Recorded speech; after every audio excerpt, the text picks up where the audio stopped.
Вітаю слухачоў і гледачоў Еўрарадыё. Пры мікрафоне ў студыі Еўрарадыё Тарас Тарналіцкі мы распачынаем наш дзённы эфір. Сёння мы будзем размаўляць на тэму палітвязняў. Тэма, якая не сыходзіць ужо больш за тыдзень, як мінімум з інфапрасторы Беларусі. Тым больш, што пачынаюць з'яўляцца ўсё новыя і новыя цікавыя падрабязнасці пра тых людзей, якія былі вызвалены 19 сакавіка падчас чарговай угоды. Тады, нагадаю, было вызвалена 250 чалавек. І пракаментаваць гэтую тэму, паразмаўляць па гэтай тэме мы сёння, я сёння буду з праваабаронцай і прадстаўніцай Цэнтра беларускай салідарнасці Настай Базар. Наста, вітаю. Добрый дзень. І праваабаронцам, прадстаўніком праваабарончага цэнтру «Вясна» Уладзем Лапковічам з Вільні. Уладзь, вітаю. Добрый дзень, дзякуй. Перад тым, як мы пачнем нашу размову, я просто нагадаю, што гэта інтэрв'ю, як і іншы контент, які робіць Еўрарадыё, можна паглядзець на платформе Беларусь Tomorrow праз мабільныя прыкладанні і праз ноутбук, напрыклад, па адрасе bt.media альбо праз спадарожнікавае тэлебачанне. Як наладзіць, як славіць гэты канал, які ідзе фактычна з космасу, вы можете паглядзець у апісанні да гэтага відэа. А зараз мы распачынаем тады размову. Я б хацеў, пэўна, пачаць з таго, што ўжо прайшоў амаль тыдзень, роўна тыдзень з моманту чарговага вызвалення, вось 250 чалавек. Так сталася, што большасць гэтых людзей засталася ў Беларусі. 12 чалавек з'ехалі і засталіся ў Вільні, а 3, гэта Наста Лойка, Валентин Стэфанович і Кацярына Андрэева, прыехалі ў Варшаву.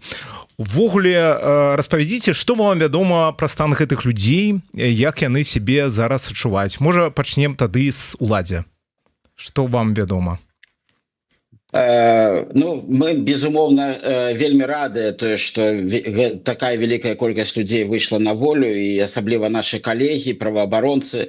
Гэта, конечно, надзвычай такі натхнёны дзень і натхнёны момант. Мы вельмі вітаем усіх вызваленых палітычных вязняў. У сваю чаргу хочу адзначыць тое, што на дадзены момант яны все атрымліваюць дапамогу і рэабілітацыю. Безумоўна, гэта значна прасцей зрабіць з тымі людзьмі, якія выехалі, з тымі, якія знаходзяцца ў Беларусі, з імі это зрабіць надзвычай цяжка, і таму, скажем, в першую чаргу можна казаць пра скан тых 15 чалавек, якія былі выдварены з краіны. Яны на дадзены момант, конечно, бо некаторыя з іх адбывалі вялікія тэрміны, больш 5 гадоў, да, в прынцыпе, там один дзень ужо зашмат. Я могу это смело казаць по сабе, тому что таксама только 3 месяцы як на волі. І зараз самае галоўнае гэта пяшчота, гэта клопат пра гэтых людзей, гэта фізічнае лекаванне, таму што шмат хто з іх мае і кепскі стан здароўя, і мае хранічныя захворванні. Ну і в прынцыпе неабходна зрабіць поўнае даследаванне арганізму пасля тых надзвычай жорсткіх выпрабаванняў, праз якія прайшоў кожны з палітычных вязняў.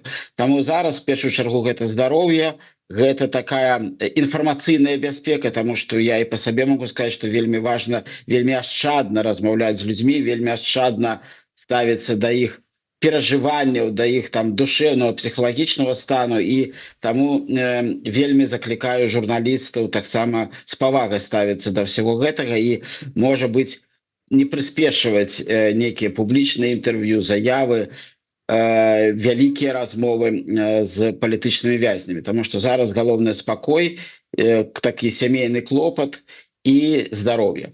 І асабліва для тых людзей, якія пазбаўлены магчымасці быць са сваімі сем'ямі, бо вялікая колькасць сем'яў зараз раздзелена, і гэтыя людзі знаходзяцца тут у выгнанні, а сем'і і родныя, і блізкія засталіся ў Беларусі. Таму гэта таксама прадугледжвае пэўны ўзровень бяспекі ў выказваннях і ў камунікацыі з гэтымі людзьмі. Вось, Наста, я на гэтым тыдні якраз быў у цэнтры беларускай салідарнасці, там была такая непублічная сустрэча з Кацярынай Андрэевай і Валентинам Стэфановичам. Там асноўная тэма была у іх праблема легалізацыі, таму што яны трапілі у Літву, як бы і па патрабаваннях ЕС, гэта такая дублінская дамова, яны павінны як бы прасіць, каб іх як бы легалізацыя адбылася ў Літве, але яны хочуць застацца ў Польшчы. То бок гэта было такое юрыдычная размова. А што ўвогуле вам вядома пра стан? Што ты можаш распавесці? Ну, па-першае, пра легалізацыю, так, это складанае пытанне, таму што насамрэч вось людзі, якія былі дэпартаваныя ў снежні 25-го года, таксама дагэтуль, прынамсі, у Польшчы чакаюць легалізацыі, і я ведаю, што і палітыкі, і праваабаронцы робяць усё магчымае, каб гэта зрабіць хутчэй. З'явілася інфармацыя пра тое, што нібыта 17 ўжо далі, але з'яўляючыся ў тым ліку там часткай чаціку з палізнявольнымі, яны самі не ведаюць, хто гэта 17, бок это не пра нейкія прэферэнцыі ці пра нейкія знаёмасці, а это про тое, што некаму вось нібыта ўжо выдалі, але каму не зразумела. Я са свайго пункту гледжання важна сказаць, што уся дапамога яна робіцца кавалкамі, то бок ёсць тыя, хто адказвае за нейкія кавалкі. Я, напрыклад, нічога не ведаю пра медычную дапамогу, толькі ведаю, куды перанаправіць, да, там як і шмат хто іншы. Тое самае тут пра легалізацыю я не ведаю, тому што я не хожу там з палітыкамі да іншых палітыкаў, да, Польшчы, але ведаю, што праца вядзецца. Таму я думаю, што наколькі мне вядома вось пра якраз тых, хто прыехалі ў Польшчу з Літвы, з апошняй групы вызваленых. Я ведаю, што Павел Латушка, прынамсі, нават пры мне на другім мерапрыемстве было, ён казаў, што вось якраз я размаўляў наконт таго, каб іх легалізаваць. Таму праца ідзе, не заўсёды яна ідзе так хутка, як бы ўсім нам хацелася. Варта разумець, што, на мой погляд, усе робяць насамрэч тое, што могуць. Вось, што датычыцца стану, я асабіста знаёмая з некаторымі палізнявольнымі, і Наста Лойка, я вельмі згодна з Уладзем і з іншымі, што першы час трэба даць вось проста час пабыць з гэтым усім, зразумець, што адбываецца, пачытаць, даведацца, і гэта ўсё трэба вельмі дазавана, таму што это вялікі кавалак інфармацыі. Наста прыняла рашэнне якраз такі месяц таксама не даваць ніякіх інтэрв'ю і каментароў. Я праз агульных знаёмых выйшла на сувязь, я не чакала, што яна выйдзе на сувязь, і яна, ну вось гэта Наста Лойка. Яна ў нядзелю у дзень барацьбы супраць дыскрымінацыі па расаваму прызнаку зрабіла сустрэчу ў Варшаве, паклікала знаёмых. Гэта было вельмі цёплая. Да, але гэта была вельмі цёплая сустрэча, такая, ну, як бы віншаванне, вітанне яе. Вось, шчыра па яе стану ў нейкі момант мне стала няёмка, тому што мне здаецца, яна больш бодрая, чым я. Вось, хаця, як бы умовы у нас былі розныя апошні год, яна абсалютна гатовая далей працаваць у праваабарончым сектары, гатовая рабіць добрыя справы, разумеючы, што трэба час для того, каб аднавіцца. Вось, таму вось пра Насту Лойку магу сказаць, што пышаюся, як і раней, так і зараз. Вельмі рада яе было пабачыць. Шкадую, што не паспела пабачыць Валентина Стэфановича, бо знаёма з яго сям'ёй, але маю надзею, што некалі это таксама здарыцца. Вельмі рада, у першую чаргу, канешне, за яго жонку, яго дзяцей, таму што ведаю, як яны яго чакалі. Я нагадаю нашим гледачам і слухачам, што нас можна не толькі глядзець, а можна каментаваць, таксама ставіць лайкі і данаціць нам таксама, калі гэта для вас у першую чаргу бяспечна. Але вось я хацеў бы зачапіцца за тое, што вы казалі пра вось гэту інфармацыйную такі вакуум, які абралі людзі, вызваленыя людзі. Агулам пасля вызвалення, гэта ўжо 4-е, калі не памыляюся, вызвалення, традыцыйнай такой падзеі было прэс-канферэнцыя. Там з удзелам вызваленых людзей, дзе яны маглі падзяліцца сваімі эмоцыямі. Шмат хто гэты фармат крытыкаваў, таму што казалі, ну, што людзі вельмі траўмаваныя, яны не падрыхтаваныя, не ведаюць кантэкста, як бы не трэба ім задаваць тыя пытанні, а поўныя пытанні можна. Ну, была дыскусія. Але пры гэтым сам фармат, мне падаецца, што быў ўсё ж такі слушны, таму што можна было прыцягваць увагу да самой падзеі, інфармаваць у першую чаргу тых людзей, якія знаходзяцца ў Беларусі, у самой праблеме і пра тое, што трэба даваць грошы, як бы дапамагаць вось такім чынам праз вось такое інфармаванне. Але гэтым разам гэта першае, мне падаецца, такое вызваленне, якое апынулася без вось прэс-канферэнцыі. Што вы на гэты конт думаеце? Я, З ну, Настай калі давайте. можна, Улад, я пачну, тому што я мяне аж это бурліць. Не, ні ў якім разе, не. Калі мы хочам падымаць праблему, паказваць праблему, для гэтага ёсць іншыя мажлівасці. Ёсць людзі, якія выехалі самі ці былі вызваленыя, вывезеныя раней. Яны ўжо трошку іншым стане. Я ўпэўнена, што Улад можа пацвердзіць, што у снежні і зараз это зусім па-рознаму ты ўжо можаш гаварыць і разумець, што адбываецца, і выбіраць, што гаварыць. Па-першае, па-другое, я думаю яшчэ пра бяспеку. Про тое, а што могуць гаварыць людзі, калі яны вважаюць, што не могуць. Вялікая колькасць людзей, я ведаю, баяцца звяртацца ў беларускія арганізацыі у іншых краінах, тому што яны баяцца, што сам факт звяртання можа паўплываць на іх сям'ю ў Беларусі. Да, мы не можам гарантаваць на ўсіх публічных, тым больш мерапрыемствах, да, там хутка будзе марш Дня волі, да, у суботу. Ніхто не можа гарантаваць, што там не будзе, не ведаю, не толькі не нашых фатографаў, да. Таму я разумею вельмі людзей, і калі мы хочам працягваць, ёсць для гэтага вельмі шмат класных варыянтаў і гісторый, якія можна распавядаць. Як людзі адаптуюцца, чаго людзям не хапае. Можна, вось, дарэчы, пра групу якраз такі снежаньскую пагаварыць, таму што, канешне, праз 2 месяцы мы сабралі інфармацыю, што было добра, што было дрэнна, што можна палепшыць. Мы былі першы раз у такой сітуацыі, калі прыехала такая вялікая колькасць людзей. Была ідэя вось гэтых салонаў прыгажосці, як прыгажосць, там не пра прыгажосць, а пра тое, што проста ў людзей не было магчымасці, не ведаю, звернуцца да падолага, да, 5 год. І вось, але потым мы зразумелі, што гэта было рана. Таму што людзям трэба падавацца на міжнародную абарону, і потым, калі палізняволеныя казалі, палітвязанкі казалі, што мне трэба зразумець, што адбываецца, а ў мяне запіс на брові, яны мне як бы не патрэбны, але я баюсь, што потым гэтага не будзе, я еду, да. Некаторыя такія моманты камунікацыі, гэта нармальна. Это не пра тое, што нехта дрэнна зрабілі, але пра тое, што гэта трэба ўлічваць, да. Але вось гэтыя гісторыі цяпер можна распавядаць. Пра тое, як, не ведаю, каліноўцы купілі швейную машынку адной з палітвязанак, якая канструктарка вопраткі верхняй, так.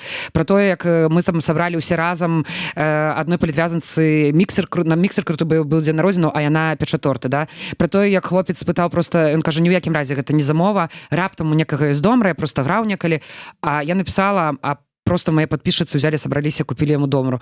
І калі я бачу вось гэтыя вочы, калі чалавек узяў, кажа, а рукі памятаюць, і ён кажа, дзяўчаты, я цяпер усё магу. Вось гэтыя гісторыі натхняюць, гэтыя гісторыі дазваляюць уключацца. І плюс другое вельмі важна казаць не толькі пра грошы. Для мяне зараз самае складанае, шчыра, гэта час. Ёсць шмат людзей, якія дагэтуль, не шмат, ужо мала хто засталіся, але ёсць людзі, якія яшчэ не арандавалі кватэры, ім патрэбна дапамога. Яны не ведаюць польскую, і з імі трэба паехаць, яны пужаюцца. Я сама 12 кватэр змяніўшы за эміграцыю, я сама пужаюся здымаць кватэры, да.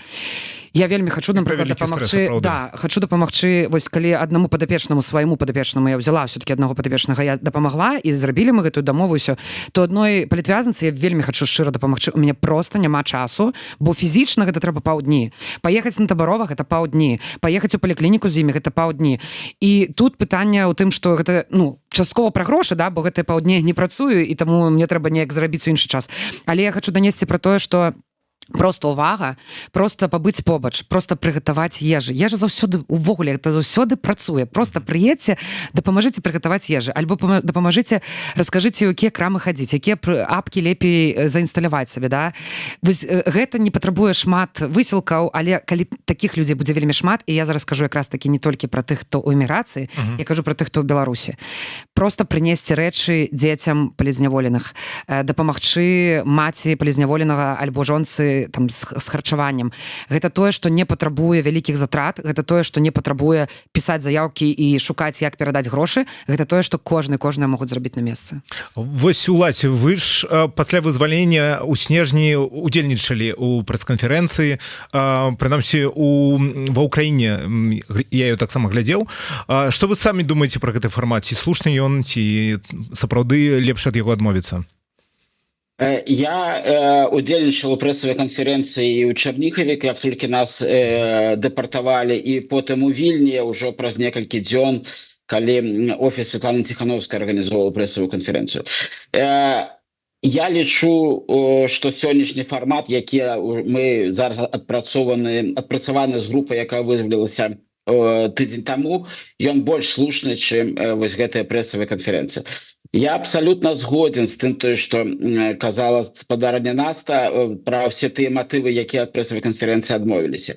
Бо спачатку калі я могу нават сказаць по сябе то что калі ты толькі вызваліўся у тебя вельмі шмат адреналіна тебе падаецца румы увогуле не было что гэта нейкі дурны сон і ты в найлепшай форме в якой ты толькі мог быць за кошт з гэтага шчасця адреналіна але потым наступае вельмі цяжкі перыяд і я лічу сваёй памылкай вось сваёй асабіста персанальна памылкай перед сабой перед сваёй там эмоцыямі перед сваім там станам что я не адмаўлял журналістам і я давал прэсавай канферэнцыі потым каментаваў і я разумею жаданне журналістаў даведацца пра такія самыя жахлівыя моманты ўзняволення пра да якіх больш прыцягваецца ўвагу якая больш узрушвае людзей да непрыняцця вось гэтай той сітуацыі якая склалася ў Беларусі але в першую чаргу тут трэба паважаць і пяшчотна ставіцца да тых людзей якія за кратамі таму сапраўды і у нас і мы не і увага да палітвязняў застаецца на тым жа ўзроўні за кошт профільных арганізацый якія працуюць з інфармацыяй якія кожны дзень выдаюць рэлізы інфармацыйную матэрыялы застаецца і дзякуючы працы журналістаў але давайте гэта рабіць без вось людзей якія зараз знаходзяцца правда ў цяжкім стане а далей у іх наперадзе будзе вельмі цяжкі першы месяц тут я свайго досведа гэта кажу і з досведа іншых маіх сяброў якія прайшлі гэты шлях Таму я абсолютно лічу слушным адмову ад прэсавай канферэнцыі. Сапраўды, давайте распавядаць добрыя гісторыі. Я могу распавесці, напрыклад, што на адной з прэсавых канферэнцыяў я, так скажем, не паскардзіўся, а выказаў свой клопат, што я не ведаю, што падараваць дачке на 18-годзе. І мяне закінулі проста сотнямі прапаноў, што вось падары гэта ад абсолютна незнаёмых мне людзей, а некаторыя нават сабралі і зрабілі ёй падарунак.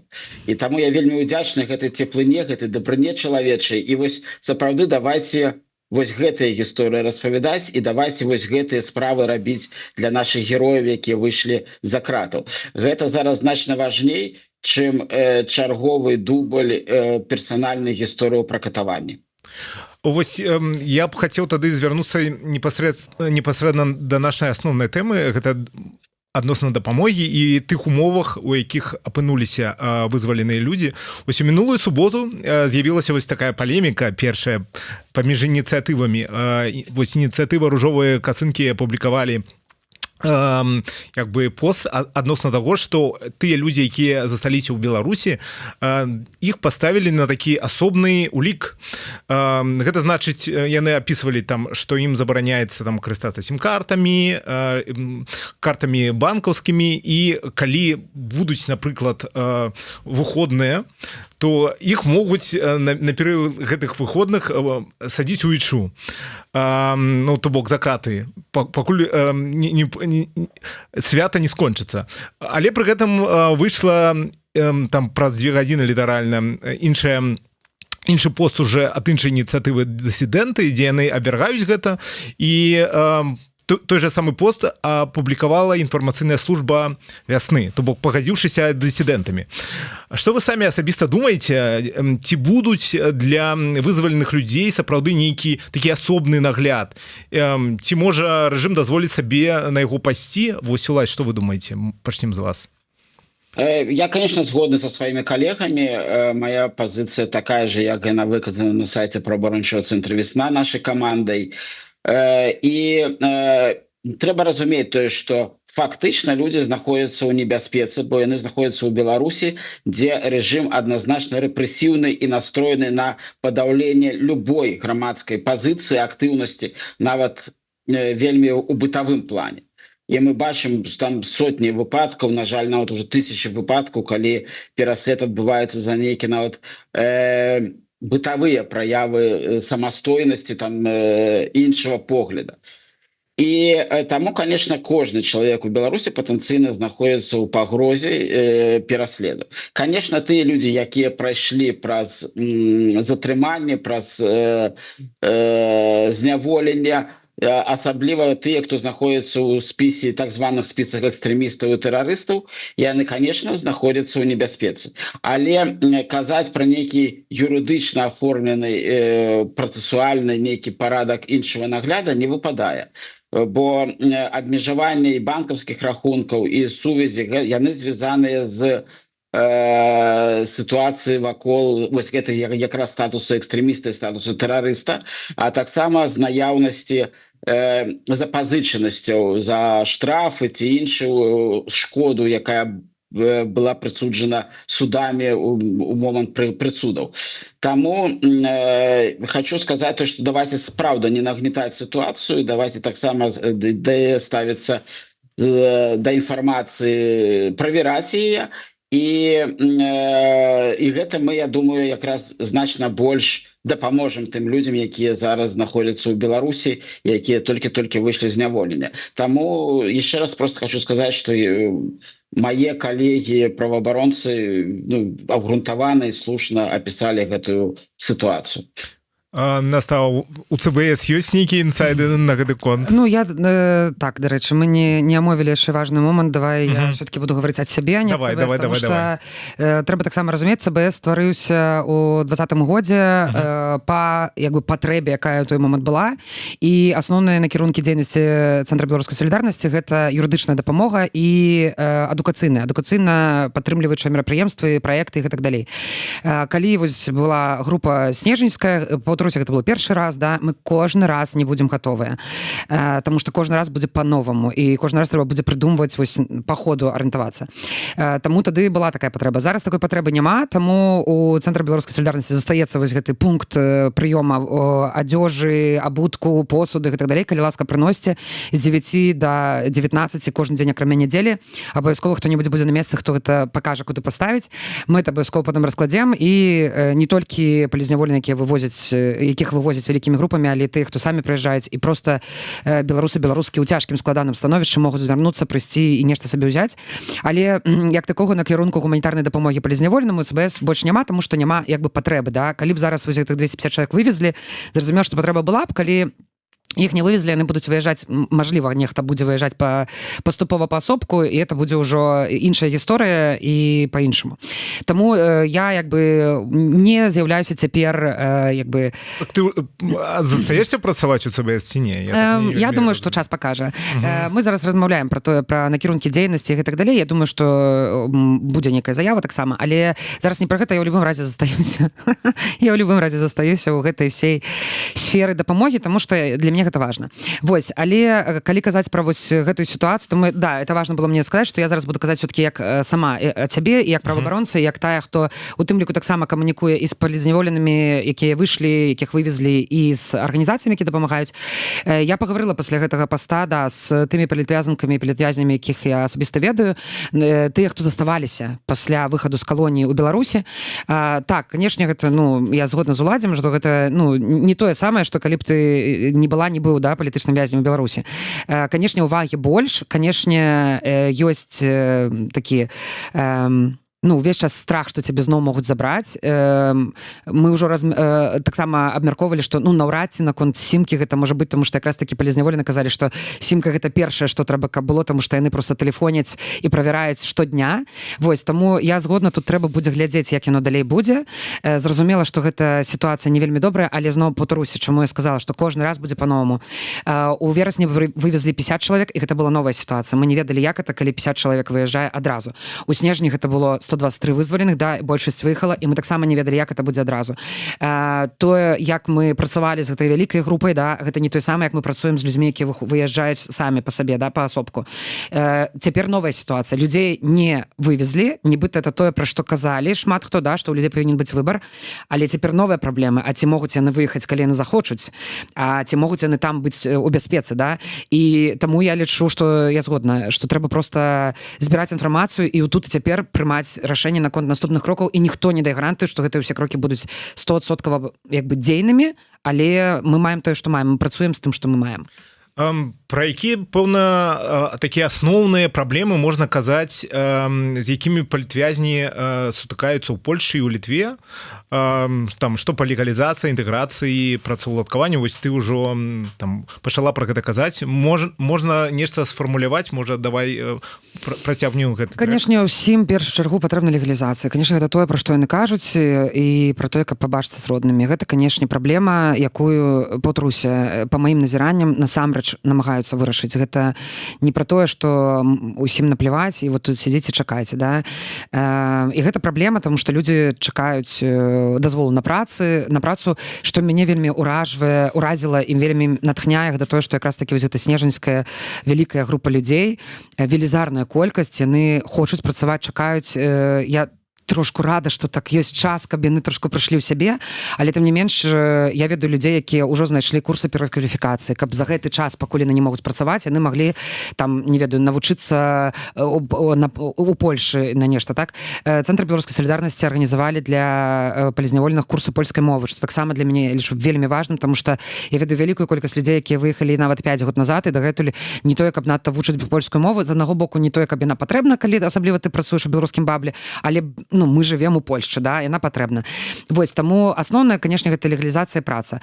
Але другое, гэта разгубленасць, я б назвала праблему вялікую, гэта псіхалагічная дапамога, таму што людзі не звяртаюцца. Зразумела, што мы тут, прабачце, нікуды не дзенемся ад гендерных стэрэатыпаў, і я назіраю за тым, як і што пішуць, напрыклад, мужчыны палітвязні, да, пра тое, што там все, хваце размазваць соплі, мы все можем, все. Не можаце, і гэта трэба мець на увазе, і трэба звяртацца. Псіхалагічная дапамога ёсць, шмат арганізацый намагаюцца дапамагчы, людзі не ідуць. У мяне нават было такое пытанне, калі вось наступную групу вывезуць, мы думалі пра такое пытанне, умоўна, як, не хочется сказаць слова прымусіць, але як зацікавіць, як давесці, што все-таки гэтыя групы псіхалагічныя, што прыватныя сесіі вельмі патрэбны.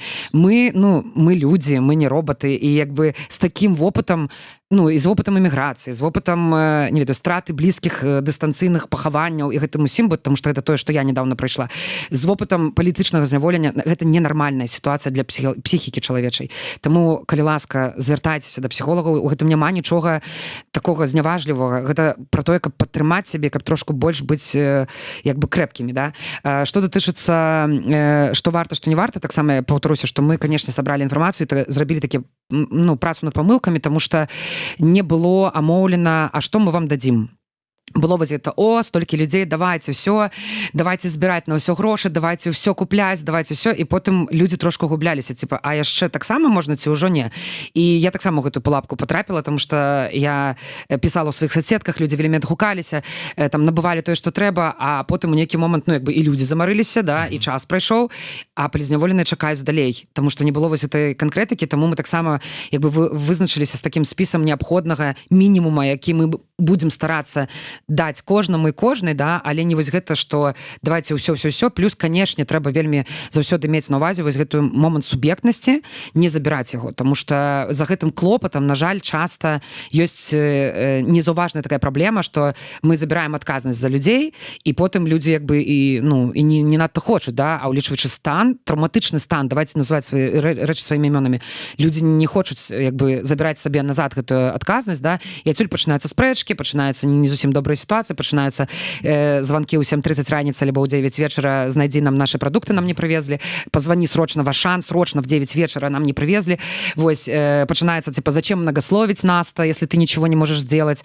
Вось, и тут, конечно, пытанне ж тое, якое мы не ўздымаем, это про устойлівасць і про працу з валантэрамі, валантэркамі, гэта велізарная праца, і з гэтым таксама трэба працаваць, каб было устойліва. Трэба клапаціцца не толькі про тых, каму патрэбна дапамога, але і про тых, хто яе аказвае. Мы про гэта яшчэ паговорым, але вось пытаюся ў уладзе, ці вы фіксуеце, можа, у вясне нейкія асаблівыя патрэбы палітвязняў у Літве, ці яны, ў прынцыпе, все тыя праблемы, што існуюць у палітвязняў, які знаходзяцца ў Польшы, яны тыя ж самыя і ў Літве, ці не?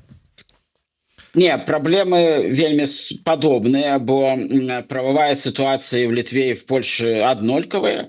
І тут трэба сапраўды быць удзячнай дзяржаве і дзяржаўным інстытутам, якія аказваюць вялізнейшую дапамогу у легалізацыі увогуле там скажем у юрыдычным суправаджэнні палітычных вязняў, асабліва тых людзей, якія без пашпартоў. Вось я, напрыклад, зусім без пашпарта был выдварены з Беларусі і зусім недавно атрымал інфармацыю, што я атрымал часовы від на жыхарства ўжо, і в хуткім часе его ўжо фізічна атрымаю, і гэта сапраўды вялікая праца дзяржаўных органаў.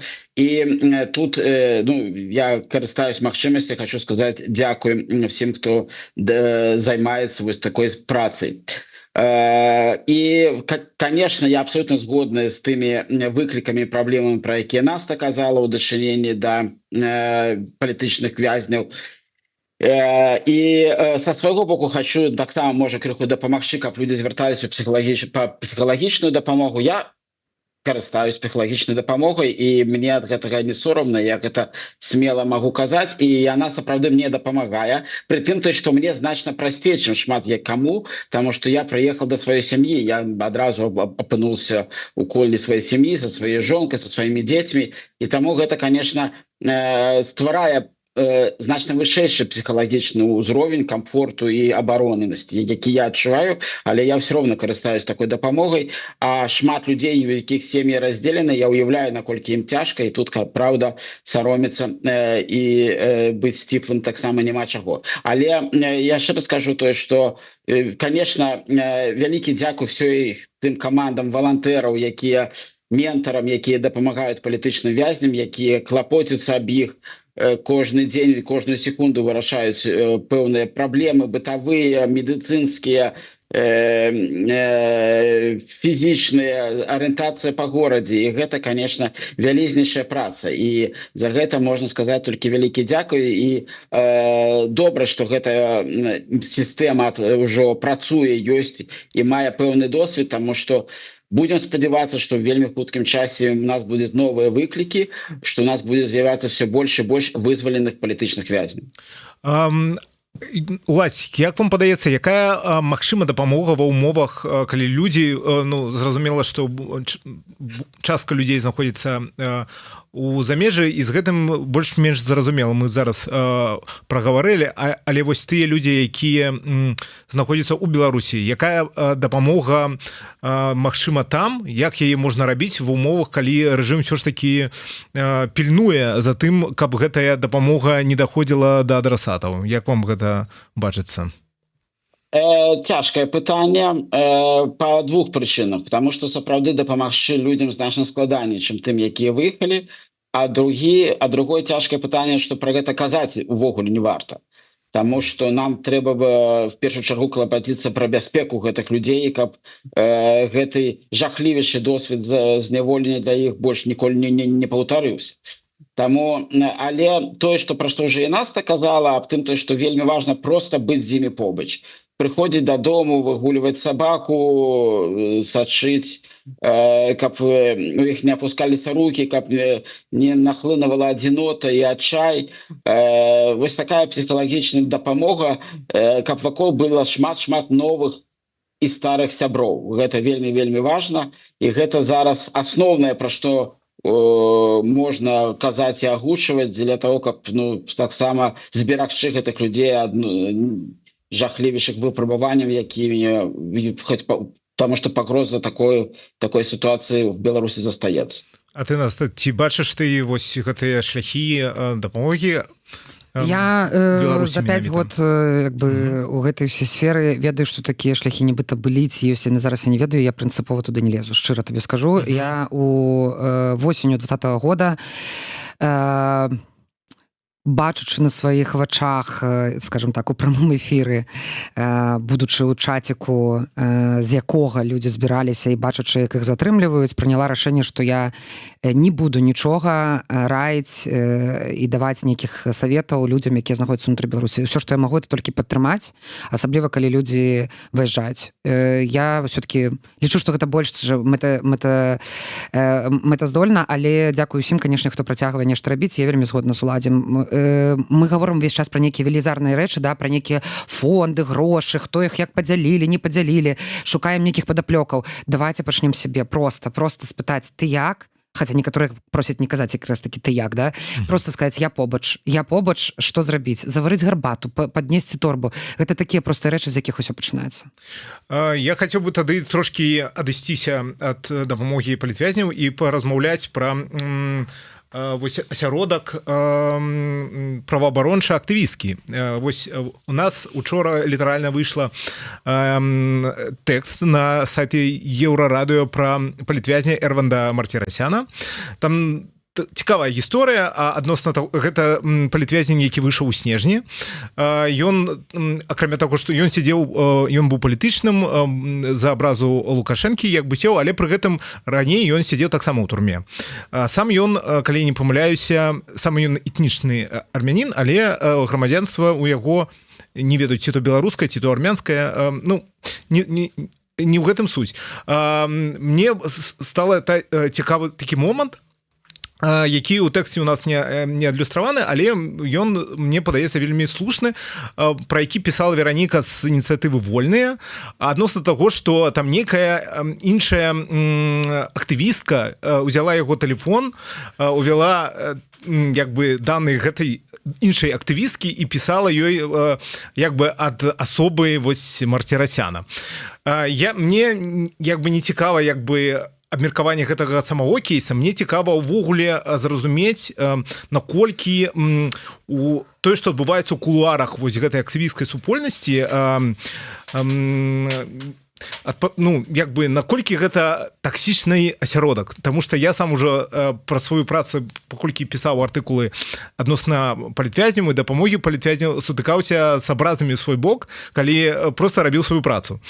Мне вось цікава ваше меркаванне знутры, там, ці сапраўды там все так таксічна, ці патрэбна гэтым людзям можа таксама дапамога, а не толькі палітвязням.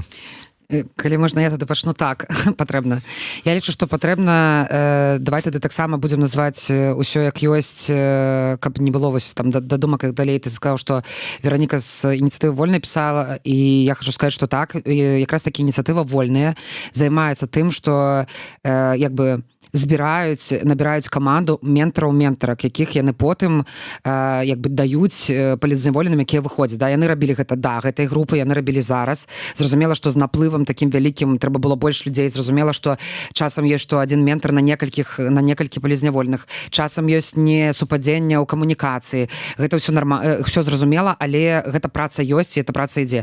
Акрамя гэтага, безумоўна, ёсць вялікая колькасць валантэраў. Валантэрак я таксама ў снежні не надта магла як бы сябе ідэнтыфікаваць. Я валантэрка вольных, ці я сама па сабе, ці хто.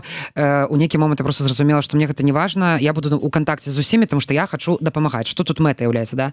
Вось, з гэтай сітуацыі я табе скажу шчыра, што калі прывезлі людзей, я была ўначы, я сустракала людзей прям з аўтобусаў. Я прыехала на наступны дзень у гатэль на 4 гадзіны дапамагчы сабраць просто інфармацыю. З'ехала я праз 10 гадзін, нічого я не збірала інфармацыю, тому што да мяне падышла жанчына і сказала, ці можна дзе-небудзь знайсці альбом, я хачу памаляваць, а другая сказала, мне патрэбны ніткі. Таму я ўзяла просто пахадзіла па ўсім, пазбірала вось гэтыя дробязі, замовы, якія для іх зусім не дробязі, да, яны ім былі патрэбныя. Мы паехалі адразу ў краму з іншымі валантэрамі, набывалі гэта ўсё і раздавалі.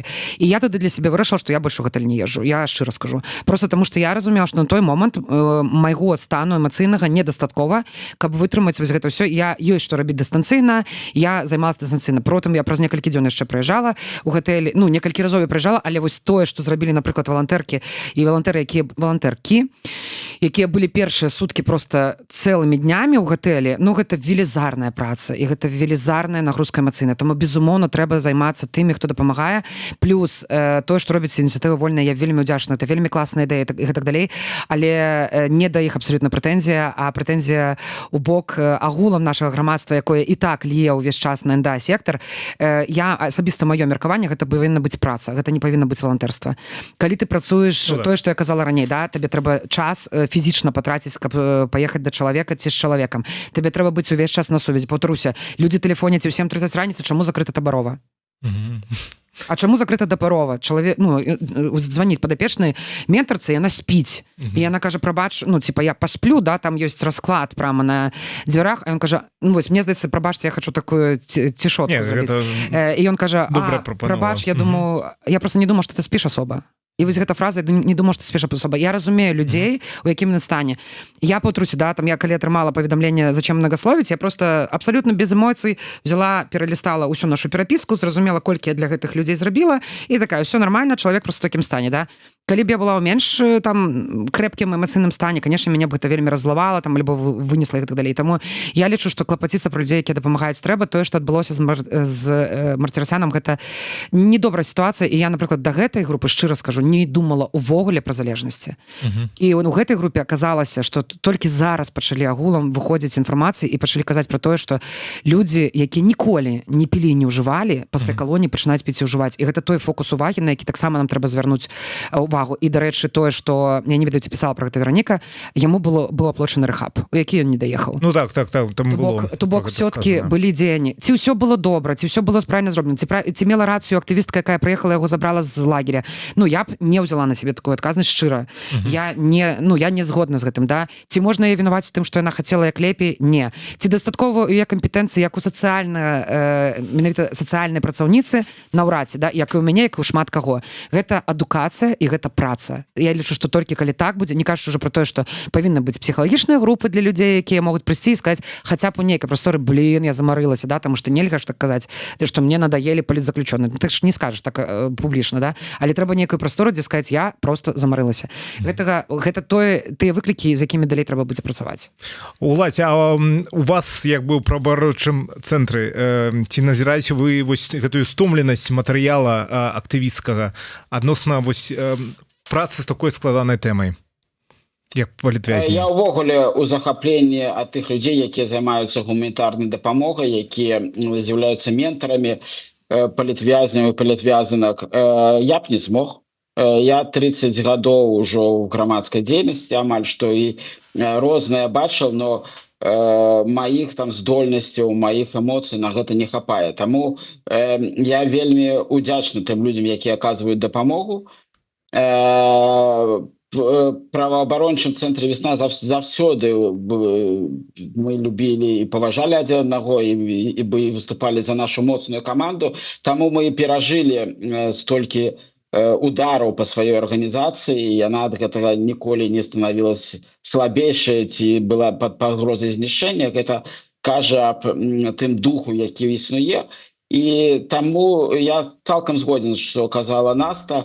І тут нам, правда, всім трэба берагчы і быць удзячныя тым людзям, якія займаюцца палітвязнямі і палітвязанкамі, якія аказваюць неабходную дапамогу, якія увесь час і днём і ноччу падымаюць гэтыя тэлефоны, адказваюць на розныя пытанні. Таму мне падаецца, што нават калі ёсць нейкія адзінкавыя выпадкі непаразуменняў, то яны абсалютна не вартыя. Вось мне гэта не цікава, і таму мне тут няма чаго больш дадаць. У нас засталося літаральна 5 хвілін да сканчэння нашага стрыма, таму я задам вам апошняе пытанне.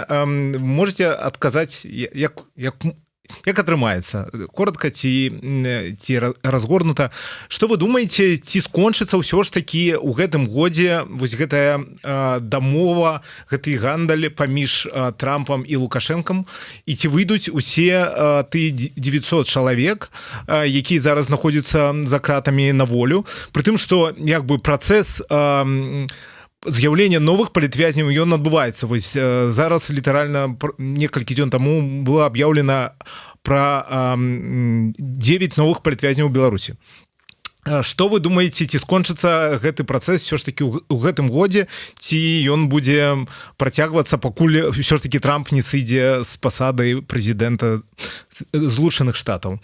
Давайте з вас, Уладзь. Дзякуй, я вельмі хутка бліцам адкажу. Я вельмі спадзяюся, што скончыцца, але тут вельмі важна, каб амерыканскі бок і амерыканскія перамоўшчыкі, я ведаю, што яны разумеюць гэтую важнасць, ставілі пытанне не толькі пра вызваленне палітычных вязняў, а для того, каб быў уведзены поўны мараторый на з'яўленне новых, таму што мы не можам з вами праз год быць зноўку ў эфіры і абмяркоўваць новую 1000 палітычных вязняў з тымі ж самымі прозвішчамі. Вельмі важна зараз, каб людзі, якія знаходзяцца на хіміі, якія знаходзяцца ў зняволенні, але яшчэ не па тых ці іншых прычынах не падавалі спісы ў праваабарончай арганізацыі, каб мы что іх люди, что іх блізкія родныя ці яны самі знаходзяцца у зняволенні і былі ім вынесены прысуды за іх палітычную грамадскую пазіцыю, каб гэтыя людзі тэрмінова дадаваліся ў спісы палітычных вязняў. Для нас вельмі важна, і мы радыя, што зараз гэты працэс пачаўся, і людзі сталі больш самі нас шукаць, знаходзіць, называць свае прозвішчы, бо бачна аб тым, што той спіс, які ведуць праваабарончыя арганізацыі, ён і ёсць працоўны спіс, які ляжыць на стале перамоваў з рэжымам Лукашенка. І таму проста крытычна важна для ратавання людзей, каб мы даведаваліся все прозвішчы ўсіх вязняў, каб мы нікога не забыліся у выніку гэтых перамоваў. Таму я прашу, карыстаючись магчымасцю, всіх, хто яшчэ не паведамляць аб сваіх родных, блізкіх, знаёмых ці асабіста пра сябе, калі вы яшчэ не ў гэтым спісе палітычных вязняў. І я яшчэ раз хочу сказаць што гэта жыцці людзей не маюць ніякага кошта. Это самае галоўнае. І таму людзі, якія знаходзяцца за кратамі, яны зараз сапраўдныя героі, і яны ў небяспецы. Іх выратаванне ёсць проста надзвычай важным для всіх нас. Дякую. Наста, твой які прогноз? Вельмі хутка скажу, я думаю, што безумоўна гэты 900 палітвязняволеных будуць вызвалены до конца года. Я, на жаль, не ведаю, што будзе далей, але я, як уладзь сваё пажаданне выказваю, таксама выкажу пажаданне, калі ласка, дапамагайце. Людзям складана запоўніць нават заяўку. Яны прыязджаюць і ведаюць, што ёсць шмат арганізацый, не разумеюць, куды звярнуцца, чаму, што куды пісаць. Яны пішуць адну і сваю гэтую гісторыю 15 разоў на розныя заяўкі.